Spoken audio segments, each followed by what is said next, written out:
Chris Godinez, licensed professional counselor, also the host of We Need to Talk on every Sunday at noon, and then I post it up to Facebook and Patreon and all sorts of stuff. This video is for educational and informational purposes only. The views and opinions stated herein are mine and mine alone. They do not represent the ACA, the APA, or any other therapist for that matter. Boom, shakalaka done. I would like to thank my sponsor, BetterHelp. BetterHelp, BetterHelp, BetterHelp.com/Chris Godinez. They're an online therapy company. They are international. They are throughout the world. If you can get to a computer, fill out a few questions, they will place you with a licensed professional therapist, either master level or PhD level.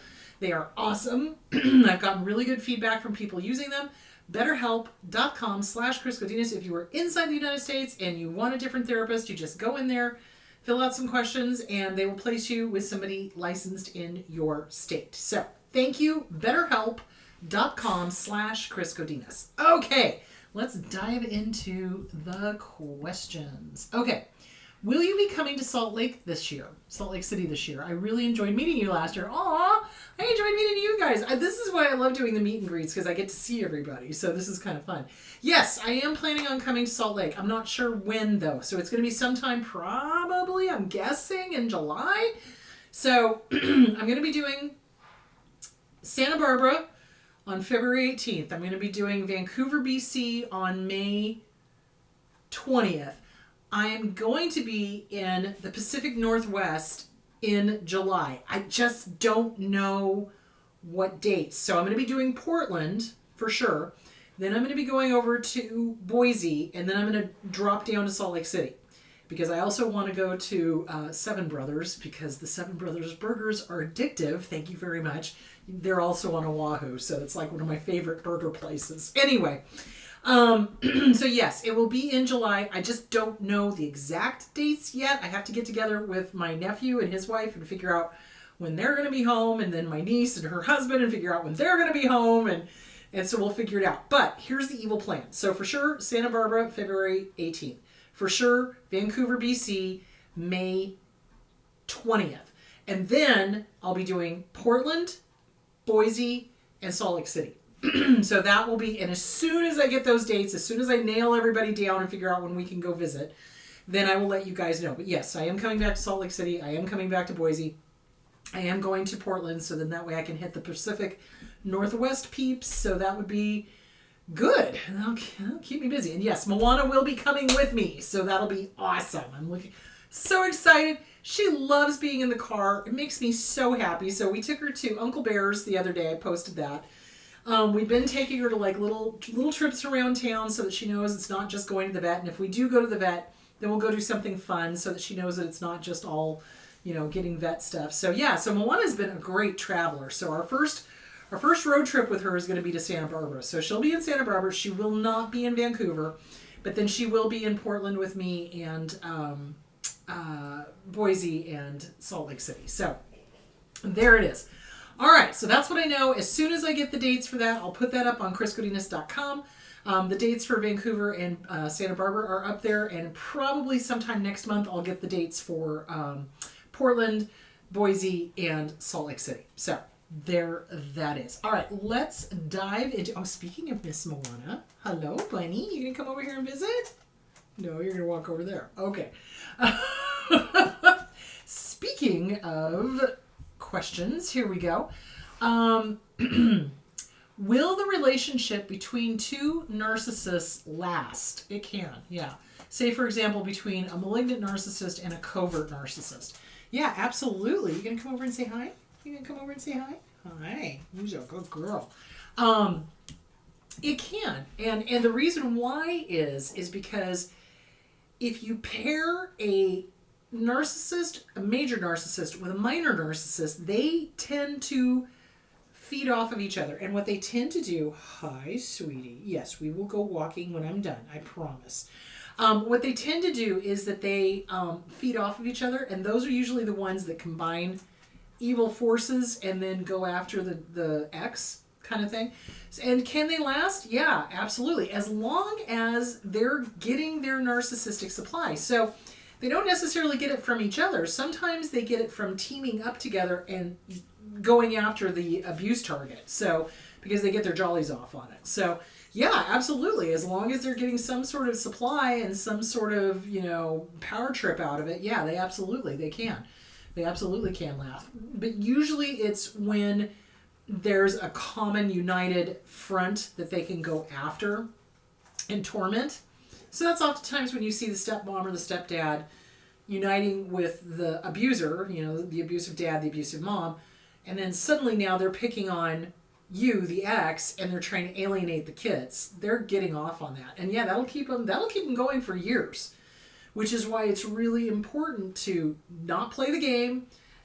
Don't let them do the parental alienation. Keep doing what you're doing to get the kids into therapy. Make sure that that's in the divorce decree, all that sort of fun stuff. So yeah, they can. All right, what about premenstrual exacerbation? Escalation of the symptoms of pre-existing mental or physical health complications, such as depression or around ovulation, body response to fluctuating levels of hormone, progesterone, and estrogen. Just thought I'd ask. Yeah, absolutely. It impacts your life. And abusers take advantage of that. So I want to be very clear. If you've got premenstrual issues, PME, PMDD, any of that, they will use that to abuse you, and they will use the hormonal fluctuations to make you wrong, put you down. Oh, well, you're just being hormonal. You don't know what you're talking. Gaslight you, make you feel crazy, right? So yeah, this is common, guys, in survivors of abuse.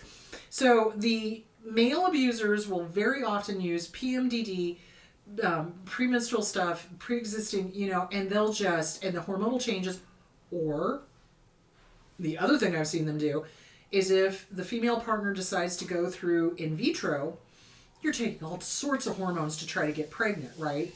And they'll use that as the excuse to abuse. So I don't like them. I don't. I would be very happy if they just decided to exit stage left and leave the rest of us alone. So yeah, absolutely they do that. You are not alone. This is not unusual. They absolutely use the pre-existing mental or physical health complications, depression, anxiety around ovulation or around the period, the fluctuation of the hormones, and they'll use that as the excuse to abuse you, harm you, put you down, make you wrong, gaslight you, etc. So yeah, that absolutely happens to targets of abuse, female targets of abuse. You bet. Absolutely. You're not alone. You are not alone. My dad kind of used to do that. It's like when I would call him out on his stuff, he would kind of insinuate that I was somehow not accurate because I was a female and I had hormones. And I'm just like, your logic makes no sense, because this has nothing to do with having hormones or whatever. It has to do with the fact that you're abusing me. Hello. So yeah, they absolutely do this. Absolutely. 100%. Okay. Is it common for narcissists that overlap other dysfunctionalities like narcissism with dark triad? Well, as they go down the spectrum, so remember, everything's on the spectrum. So at one end you've got traits of, at the other end you've got full-blown, oh my God, run for the hills NPD. As they get more and more dysfunctional, as they slide down the spectrum to full-blown NPD, all of the personality disorders start overlapping. I kid you not. So yes, they will, do the psychopath thing, the dark triad thing, the narcissistic psychopath control freak thing. They'll start acting kind of with, like extreme borderlines. They'll start acting like the borderlines do with the histrionics and the yelling and the screaming and the, all of that. It's weird. It's weird to watch. As they age and as they get more evil, I guess is a good way to put it, is that they start overlapping. All of the personality disorders start overlapping, and all of the dysfunctionality starts overlapping. So yeah, that's absolutely. And yeah, that's absolutely. You are not wrong. Yeah, they do. They do start overlapping, and they do start behaving like other personality disorders because they're sliding down the spectrum. So, and remember, a dark triad is narcissism combined with psychopathy. So they're psychopaths. They're antisocial, Rules don't apply to them. They can do what they want, say what they want. There's no consequences. They truly believe that the rules do not apply to them. And then Machiavellianism, which is the control freak. I have to control everybody and everything.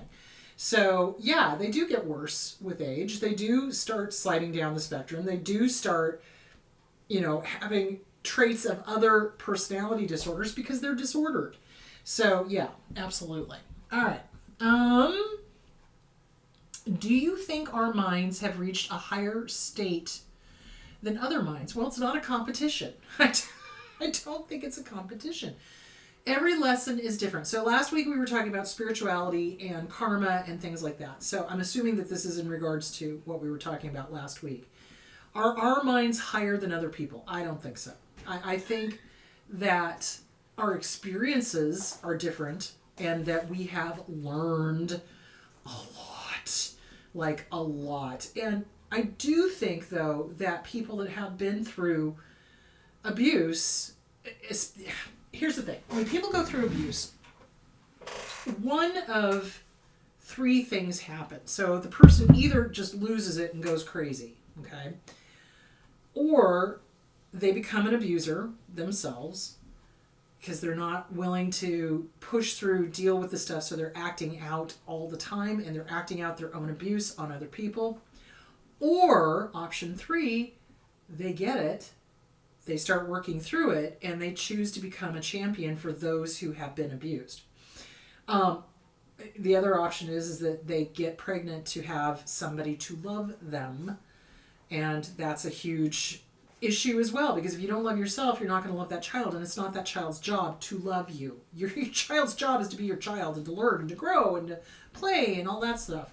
So people do one of 4 things: get pregnant to have somebody to love them, go crazy, become just exactly like the abuser, or become a champion. I don't think it's competition. I do think that we have a greater capacity for compassion and for mercy and love and things like that, because we know what it feels like to have had no mercy shown to us, to have had no love, to have had no compassion shown to us. So I do think that in a way we become, now it's like Buddha said, enlightenment is like this and grief is like this gentle sadness. It's like you are aware. So it's awareness. It doesn't mean we're better than anybody. It doesn't mean we're more awake or whatever. It's not a competition. It's like the only person you're in competition with is who you were yesterday. And that's it. I do think that we tend to, if we work on ourselves, if we make sure that we're working on the childhood issues, the inner child, the self-esteem, the boundaries, the codependency, the CPTSD, all of that, if we're working on that and we are moving forward, I do think it makes us more mindful. I think it makes us more compassionate, and it makes us more merciful and more willing to find the middle path and more willing to find a kinder way. Now, as Marcia and I were talking about last week, I have a real problem with abusers, and I have a real problem not wanting to punt them off the nearest bridge. So, obviously that's my task this lifetime, is to be able to get to that compassion without having idiot compassion. So compassion is where you can go, look, I can see where they are, I can see why they are the way they are, but I do not need to have them in my life. That's real compassion. Idiot compassion is where you go, oh, look, I see where they are, and I need to have them in my life to fix them. No. So I can have compassion for them, but they better be far, far frickin' away from me. So I don't like them. I don't like what they do. I don't like their choices. I don't like the fact that they play the victim. The abusers play the victim and go, oh, poor me, I didn't have a choice. I'm like, okay, damn near everybody on my forum has been abused, and they don't act like the jackwagon that you do. So BS. You know what I'm saying? So anyway, doesn't make us better, doesn't make us more enlightened, doesn't, it just is a different experience that we have had. There are some benefits. I do feel like my patience has grown a huge amount. I do feel like my compassion and not experiencing idiot compassion has grown a huge amount. I do feel more merciful. I do feel, though, however, I have a lot of anger towards abusers, obviously. And obviously that's something I need to work on, you know. So, but and there's such a thing as righteous anger. So yeah, it's a journey and it's not a competition. That's the big thing. So I do think that we do get some benefits out of having gone through what we've gone through, which is weird, but it's true. It's like I said, if my dad had not abused me, if I had had a healthy childhood, I probably would not have gone into psychology at all. You know, I probably would have done something completely different. So this really kind of did set me off on this path. And I got to tell you, I love the hell out of what I do. I love helping people. I love being able to give information and then see that information be put to use and save people. They're saving themselves. I'm not saving them. I'm just putting the information out there. They are saving themselves with the information I was able to put out there. So that is just wonderful. That's what I love. That's what I love about what I do. So in that regards, I feel very happy that this is my path. I'm not so thrilled with how I got there, but if it took me up the mountain where I needed to go, so be it. So that acceptance. It's like it is what it is. It was what it was, and it did color who I am now. It doesn't control, but it does inform who I am now. And so my dad's abuse and my desire to help other people, absolutely colored by that. Absolutely. And I'm glad because I like what I do. I enjoy what I do. And I love the fact that it makes a difference. And that, you know, man's search for meaning, you know, that's the whole Viktor Frankl thing. So, and finding meaning in the meaningless is a part of spirituality. It is a part of our task as abuse survivors, because sometimes the abuse has absolutely no meaning. It was cruelty for cruelty's sake. Cruelty is the point for some of these abusers. They're sadists. Quite frankly, they're crazy. Quite frankly, they're evil. There's something spiritually wrong with somebody who enjoys torturing a 4-year-old. I'm sorry. So, you know, it really is finding your meaning in the meaningless. It is finding your mindfulness in the chaos. It is rediscovering who you really are. And does that make us better than other people? No. It just means we had a different set of circumstances that have sent us off on a different trajectory. So, better trajectory? Maybe. Who knows? But it's not a competition. I don't know. You know? So, yeah, it's a very existential question. So, I love it. Thank you. That was a cool question.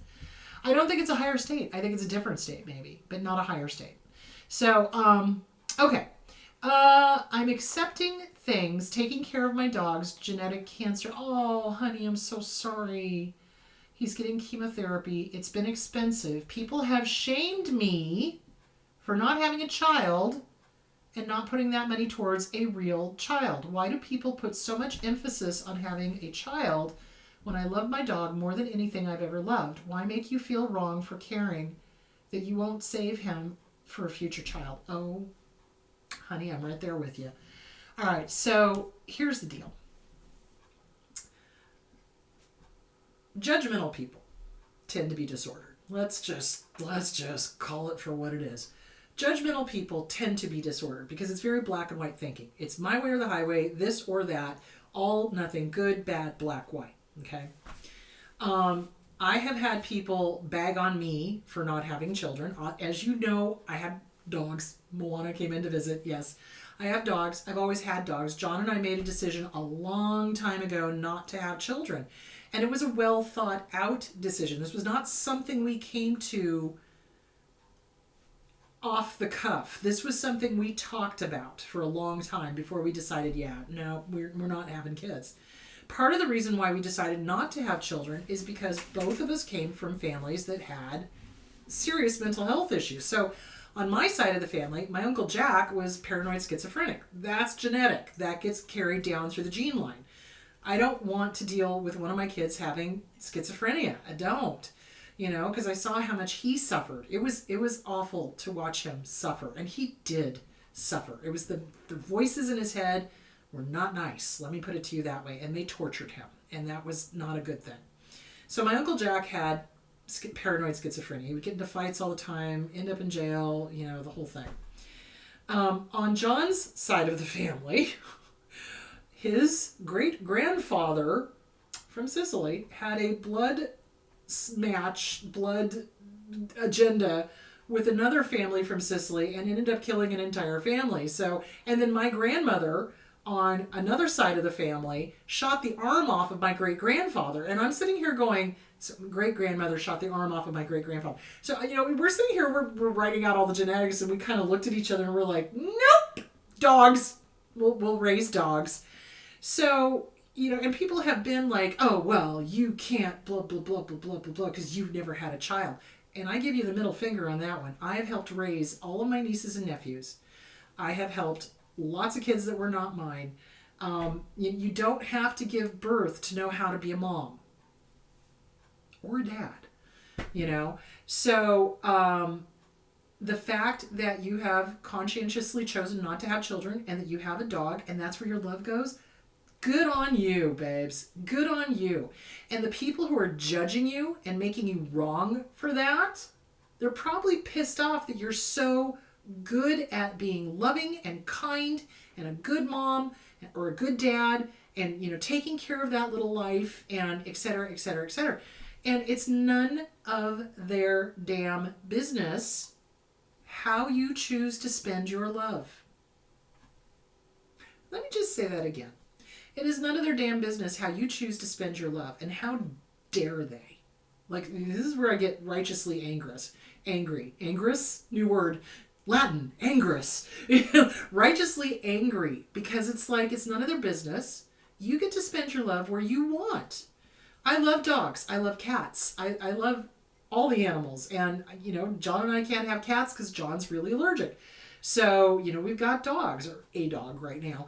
And yes, I have had usually abusers say something to that effect, like, you're selfish, you're this, you're that. They're projecting.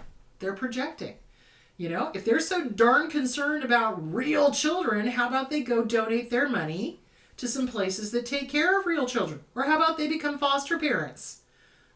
Do you see where I'm going with that? If you throw it back at them, they'll come up with 100,000 million reasons why they won't do it. So anyone who is judging you for loving your dog and taking care of your dog and spending money on your dog can go pound sand, and you can tell them I said that. Mm-hmm.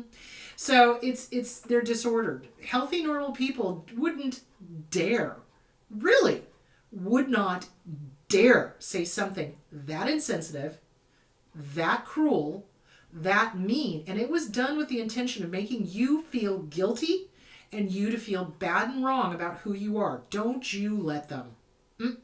My guess is they're not good dog parents. My guess is that they don't like animals. My guess is that they're not very good parents themselves. And so they're projecting. And so they want to make you wrong for being a loving, kind, caring, good parent. Look, I had a cat. His name was Gozer. Oh, I'm going to cry. He got cancer. And he was just the love of my life. He was just the sweetest cat. We called him Mr. Fluffy. And he had quite the character. He was quite the little character. And when he got cancer, I spent all my money on my cat. And yeah, I had people going, oh, well, And I'm like, it's my money.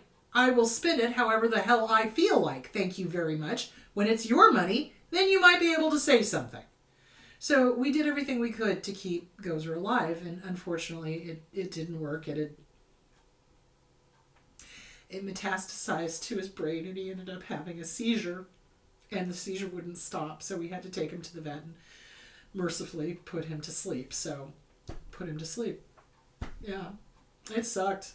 I hated it. And part of it is that we put so much love into our animals. We do. And we love those little guys. Oh my God, we love those little guys. It's like when we had to let Scotty go. Same thing. It was like he had cancer. We had to put him down. And so we made his last moments as memorable and wonderful for him as we possibly could. It was one of those moments where it's like, I gotta hold it together, so I let him know he's safe and okay. And we gave him some French fries and some of his favorite Giant Hamburger. There's a place called Giant Hamburger that he used to love. I mean, we'd go get a plain hamburger for him and he just chowed down. And, and we let him go that way. And that was his last memory, was us petting him and feeding him French fries. And we spent lots of money on keeping him alive. And I'm glad we did, because he loved us He was a crazy dog, but he loved us. And we had a great vet. We had one of those mobile vets that comes out, and she was so kind and so reassuring. And I think that's just it. We love. Disordered people don't. Okay? And if they're making you wrong for loving your little guy and keeping him alive and doing everything you can to give him a good quality life, then they can go pound sand. And you want to really reevaluate whether this is somebody you want in your life or not. Absolutely. Because healthy people would never, let me just say that again, would never make you wrong for taking care of your little animal. Ever. Ever. Because our animals are our children. I don't have kids. I have got a dog. She's my baby. You know, Scotty was my baby before that. Baba was my baby before that. And when I go visit and dog sit for people, I adopt them as my babies too. You know, it's like, oh look, God baby. You know, it's God dog. So, you know, that's just, it is a testament to who you are. And I thank you for taking care of your dog. I thank you for loving them and giving them the best life possible. And you do what you feel to be right. I know I made the decision to do therapy on both, Scotty and Gozer, because I knew I couldn't live with myself if I didn't try everything I could to keep them healthy. Okay? So you do with what makes you feel good and what's in the best interest of the dog. And everybody else, listen to me now, believe me later, they can go pound sand. Yep, absolutely. They do that because they're judgmental and they've got nothing else to bitch about. Seriously. It's like, really? This is the biggest thing in your life? We've got a fentanyl crisis going on. We have Chinese balloons flying over these states. But this is what you're going to choose to bitch about? How about you go buy a life? Rent one if you have to. Because my life is not up for examination. Thank you. And that's the way it should be. Your life is your life. And screw anybody who says that you cannot take care of your puppy. So, boom. There we have it. So, there that is. They're disordered. Absolutely. 110%. Really reevaluate whether you want them in your life. All right. Whew. That was heavy. Wow.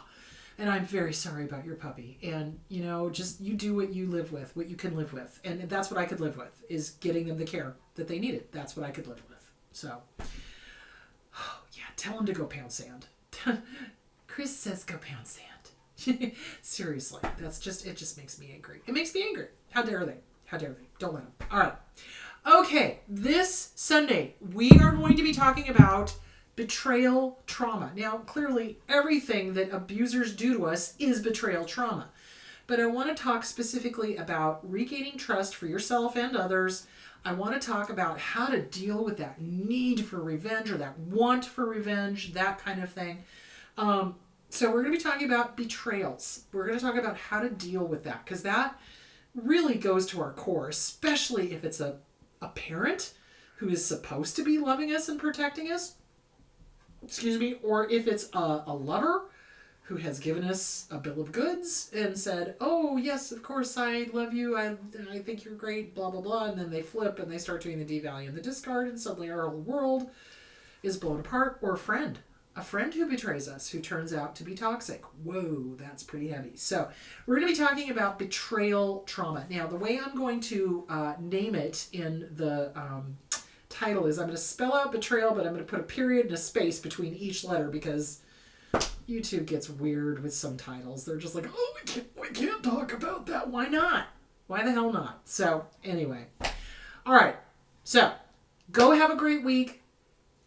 Please take good care of your puppies and kitties and do what you feel is best for them, and don't pay attention to the naysayers, because honestly, it's none of their business. So, there it is. All right. You guys go be good, and I will talk to you later. Bye.